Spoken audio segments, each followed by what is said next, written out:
आम महांती फैमिली बहुत दुखदायक कथा जहाँकि मो अपा मान मो पीसी माँ जी की 75 वर्ष होता बार्धक्य रोगग्रस्त तार देहांत हो जाए।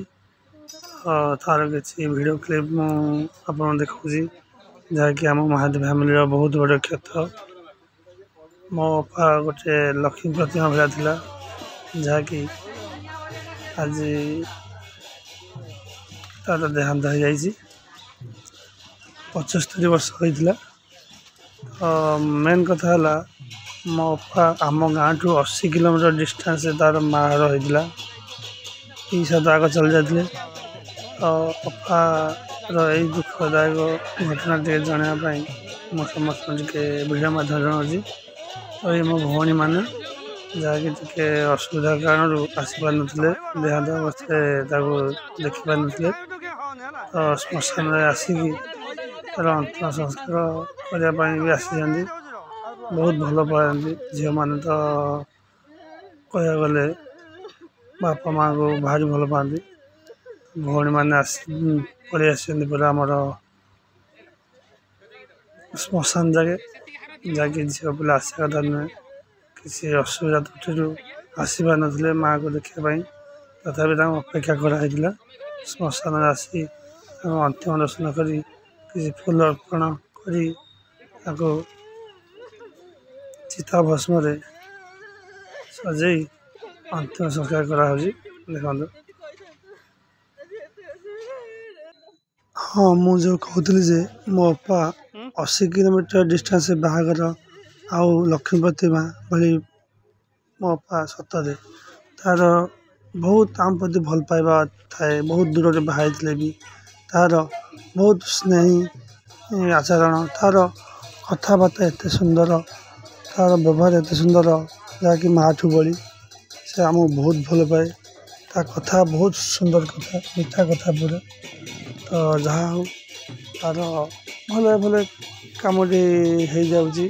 तो समस्ते सकुटुंब आसी तार शेषकृत्य संपन्न करा जहाँकि ये देखो खाई दे भाई समस्त सुख सागर भसदे अपा चलीगला। मो अपा गोटे पीसी अपा गोटे सी मो बापा का 3 भाई ये बड़ समस्त मो बापा तो एक्सपायर कर ये मो पीसी एक्सपायर करगले। माँ भरी थी मोर। तो जहाँ हो समस्त बार्धक्य अवस्था आसले सेमती हेबे सेमती आत्मा तार सदगति हो मो अपार आत्मा को टे शांति मिलू भगवान को पद तले तार आत्मा हो रहू सबुदिन आपण मान को अनुरोध जहाँकि टे भगवान को प्रार्थना करूँ मो अपार आत्मा सदगति हो। तो ये चिताजीवी मो अपार शरीर विलीन हो गला जहाँकि ईश्वर आसगला तार कर्म क्रिया जहाँकि मो 10 तो पहुँची पार नी 11 जा पहुँचली।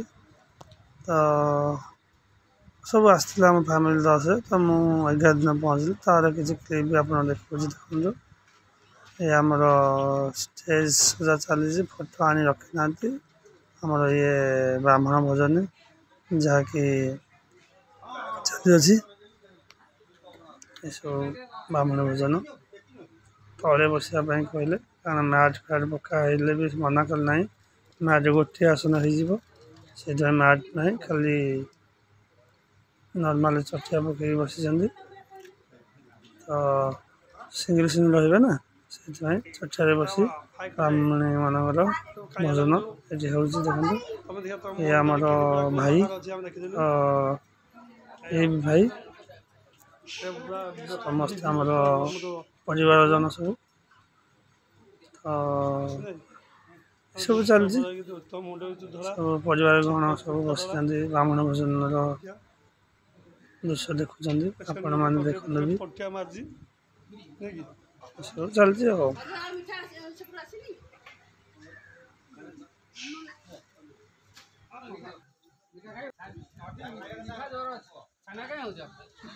ବ୍ରାହ୍ମଣ ଭୋଜନ ପରେ କିଛି ପାଉଣା ଦିଆଯାଏ, ଦିଆଯାଉଛି ପାଉଣା। ତ ଏସବୁ ପୋଥରୀ ଗୋଟେ ଗୋଟେ ଦିଆଯାଉଛି, ଗୀତା ବି ଗୋଟେ ଗୋଟେ ଦିଆଯାଉଛି। ପରିବାର ମଙ୍ଗଳ କାମନା କରିବା ପାଇଁ ବ୍ରାହ୍ମଣମାନଙ୍କୁ ନମସ୍କାର କରି ଆଶୀର୍ବାଦ ବି ନିଆଯାଉଛି। ଇଏ ଆମର ମ୍ୟାଡ଼ାମ୍ ତ ଜାଣିଥିବେ ସମସ୍ତେ, ସୁଇଟ୍ ମ୍ୟାଡ଼ାମ୍ ଆମର ଆସିଛନ୍ତି ବି। ମୋ ଝିଅ ରିଭା ବି ଆସିଛି, ରିଭା ନ ଆସିଲେ ହେବ କି, ରିଭା ବି ଆସିଛି। ସବୁ ଫ୍ୟାମିଲି ସବୁ ଆସିଯାଇଛି। ତ ଏସବୁ ଦେଖନ୍ତୁ ଆଶୀର୍ବାଦ ନେଉଛନ୍ତି ପରିବାର ଜନ ସମସ୍ତେ ବ୍ରାହ୍ମଣଙ୍କ ଠାରୁ। ଭଲ ଭଲ ହେଇଗଲା ସବୁ କାମ ଦାମ। ଆଉ ଭଲ ଲୋକ ତ ଅଟୋମେଟିକ୍ ଭଲ ତ ସବୁ ହେବ। ପାଗ ବଢ଼ିଆ, ଆମର ଭୋଜନ ପ୍ରସ୍ତୁତି ବଢ଼ିଆ, ଖାଦ୍ୟ ପାନୀୟ ବଢ଼ିଆ, ତା'ର ସାଜସଜ୍ଜା ବଢ଼ିଆ। ତ ଏସବୁ ଆମର ଫ୍ୟାମିଲି ମେମ୍ବର, ଏ ଭାଉଜ ଆମର ହେବେ। ତ